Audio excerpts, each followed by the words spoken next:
Habari za Jumatatu, mtoto wa Bwana. Habari za siku ya leo. Karibu katika kipindi cha tafakuri ya neno la Bwana kutoka Prayer Partners. Katika siku ya leo, kuna somo zuri linalosema hakuna jambo lisilowezekana ukiamini. Basi naomba tuombe. Baba yetu, katika jina lako Yesu Kristo, rafiki yetu mpendwa wa mbinguni, asante kwa zawadi ya uhai na asante kwa siku hii ya leo tena. Asante kwa wiki nyingine. Baba, karibu utufundishe neno, nasi tuko tayari kusikia katika jina lako Yesu Kristo. Amen.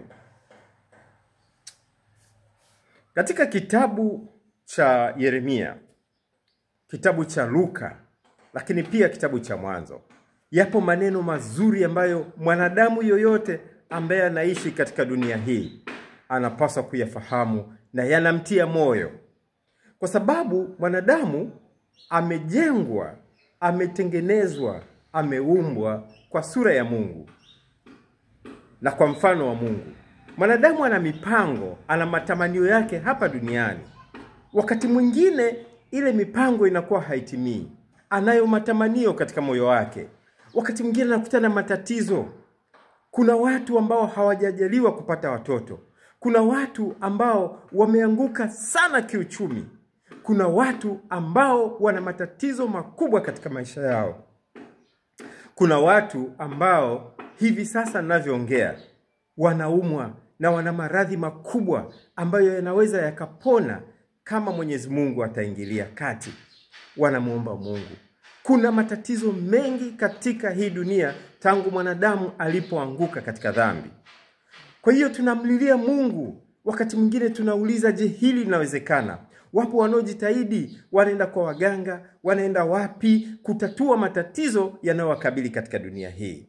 Sasa neno linatuambia katika siku ya leo, mambo yote yanawezekana mbele za Mungu kwa yule anayeamini. Katika kitabu cha Yeremia 32 na lile fungu la 27 anasema, tazama mimi ni Bwana, Mungu wa wote wenye mwili.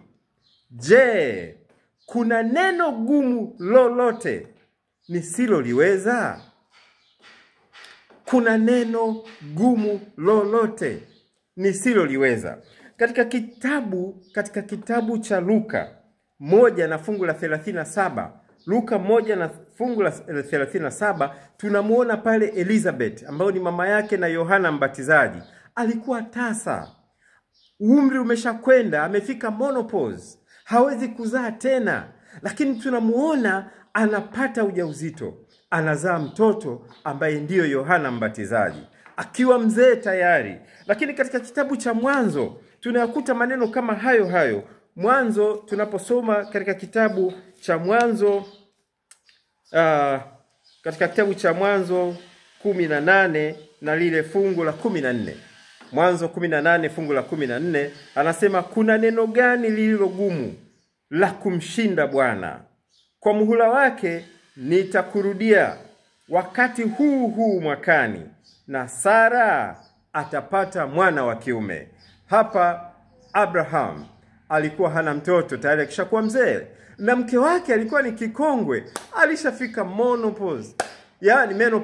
Alishafika menopause. Miaka mingi, ni kikongwe huyu. Labda hata alikuwa anatembelea mkongojo. Miaka 90 kitu unatembelea mkongojo ukijaliwa.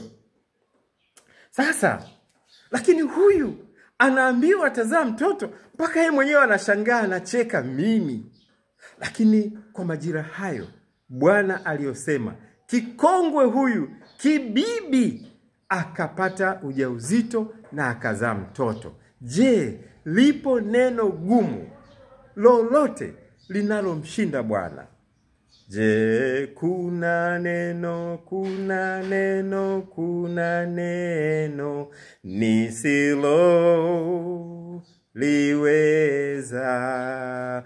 Je, Bwana mwenyewe anasema katika kitabu cha Yeremia, mimi ni Bwana wa wote wenye mwili.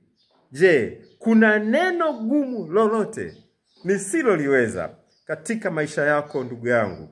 Kama kuna neno lolote unaloliona ni gumu sana katika maisha yako, labda uchumi umeanguka, labda nyumba imevurugika, ndoa imekwishilia mbali, labda ni swala la ugonjwa, labda ni neno gumu lolote lipi ambalo Bwana hataliweza. Alipokuja hapa duniani katika mwili wa Yesu Kristo, alionyesha hili aliloliandika katika Biblia, alilolisema, na mbele ya Bwana Yesu Kristo hapakuwa na lolote ambalo lilikuwa gumu. Aliweza yote. Kama ni wafu, aliwafufua. Kama ni viwete, walitembea. Kama ni viziwi, walisikia. Kama ni vipofu, waliona. Hapakuwa na neno gumu lolote mbele ya Bwana Yesu Kristo. Hapakuwa na neno gumu lolote ambalo alishindwa. Na hata kama hela ya kodi, anambia nenda kavue samaki, ile samaki hela ya kodi iko mle ndani, chukua nenda kalipe. Kama ni maji, wanaambiwa divai imekwisha, akasema jazeni hayo mapipa hayo. Yakajazwa, akasema choteni sasa, mwende mkapeleke watu wanywe. You see? Kwa hiyo hapakuwa na neno gumu lolote mbele za Bwana Yesu Kristo.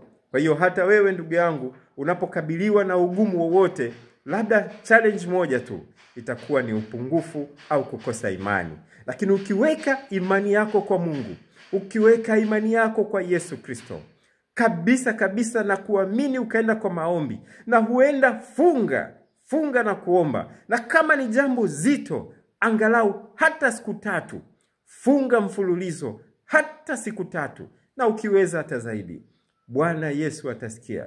Lile ambalo wewe unaliona ni gumu sana kwako, litakuwa rahisi kwake, kwa sababu anasema na anatuhakikishia hakuna neno gumu lolote ambalo yeye haliwezi. Mungu akubariki. Tuombe. Baba, asante kwa neno lako, kwamba sisi ni binadamu ambao umetuumba tena wenye mwili, na wewe ndiye Bwana na Mungu wetu. Na unatuhakikishia katika siku ya leo Baba, kwamba hakuna jambo gumu lolote ambalo wewe huliwezi.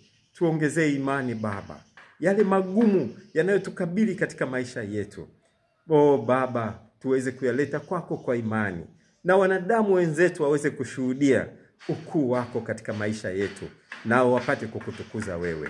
Katika jina lako Yesu Kristo, amen.